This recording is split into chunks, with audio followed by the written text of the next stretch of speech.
नमस्कार। आज बात करते हैं भारतीय हायर एजुकेशन के एक ऐसे नियम की जिसने आते ही आप कह सकते हैं एक नई बहस छेड़ दी है। और यहीं पर सबसे बड़ा सवाल खड़ा होता है। क्या ये नियम सच में बराबरी लाने के लिए है या फिर इसका असर कुछ उल्टा ही होने वाला है? तो चलिए सबसे पहले ये समझते हैं कि आखिर ये नया रेगुलेशन है क्या और इसे लाने की जरूरत क्यों पड़ी। तो हुआ ये कि 13 जनवरी 2024 को यूनिवर्सिटी ग्रांट्स कमीशन, जैसे हम सब यूजीसी के नाम से जानते हैं, उसने एक बहुत ही कह सकते हैं बड़ा और महत्वपूर्ण नियम लागू किया। अब इसका जो ऑफिशियल नाम है वो है promotion of equity in higher education institutions regulations 2024। और इसका मकसद अगर सीधे सीधे कहें तो बस इतना है कि कॉलेजों और यूनिवर्सिटीज में बराबरी हो, सबको शामिल किया जाए और किसी भी तरह के भेदभाव से एकदम मुक्त माहौल बनाया जाए। ठीक है, तो मकसद तो साफ है, पर इस नियम में कहा क्या गया है, इसके मेन पॉइंट्स क्या है, चलिए देखते हैं। जैसा कि हमने देखा, इसका जो डिक्लेयर्ड मिशन है वो ये है कि जाति, धर्म, लिंग या किसी भी सोशल बैकग्राउंड के आधार पर जो भेदभाव होता है उससे रोका जाए। और इस लक्ष्य को पाने के लिए यूजीसी ने हर इंस्टीट्यूशन को कुछ चीजें मैंडेटरी कर दी हैं। जैसे हर जगह एक इक्विटी कमेटी बनेगी, एक इक्वल अपॉर्चुनिटी सेल बनाया जाएगा, शिकायतें सुनने का जो सिस्टम है उसे और मजबूत किया जाएगा, और अगर कोई इंस्टीट्यूट इन नियमों को नहीं मानता तो उस पर जुर्माना भी लग सकता है, जैसे कि उनकी ग्रांट्स रोकी जा सकती हैं। तो सुनने में तो सब बहुत अच्छा लग रहा है ना, इरादे एकदम नेक लगते हैं। तो फिर सवाल ये उठता है कि इस पर इतना बड़ा विवाद खड़ा ही क्यों हो गया। और विवाद भी कोई छोटा मोटा नहीं।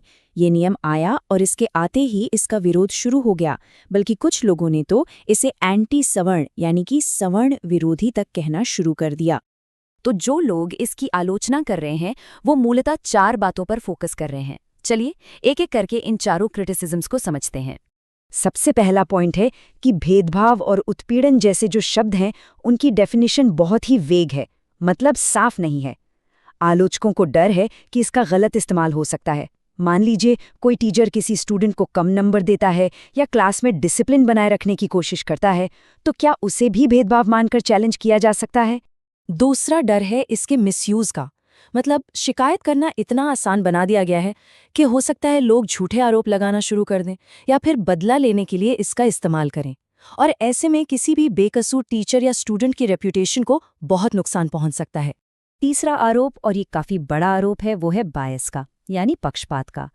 क्रिटिसिज्म्स ये हैं कि जो नई कमेटी बनाने की बात हो रही है उनका स्ट्रक्चर ही ऐसा है कि वो शायद न्यूट्रल ना रहें, और इससे रिवर्स डिस्क्रिमिनेशन की स्थिति पैदा हो सकती है।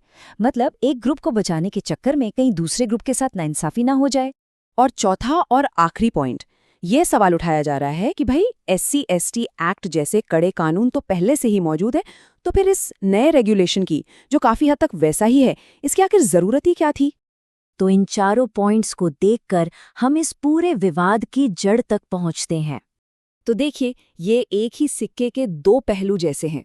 एक तरफ है यूजीसी का इरादा जो वल्नरेबल ग्रुप्स को प्रोटेक्ट करना चाहता है, भेदभाव रोकना चाहता है, एक न्यायपूर्ण माहौल बनाना चाहता है, और दूसरी तरफ है आलोचकों का डर कि कहीं इसका गलत इस्तेमाल ना हो, फैकल्टी के खिलाफ इसका मिसयूज ना हो, एकेडमिक फ्रीडम को नुकसान ना पहुंचे, और कहीं ये नई तरह की असमानता पैदा ना कर दे।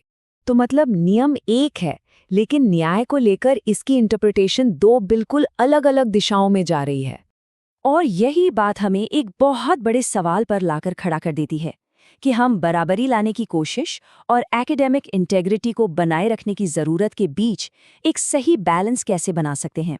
ये एक ऐसा सवाल है जिसका जवाब शायद हम सबको मिलकर ही ढूंढना होगा।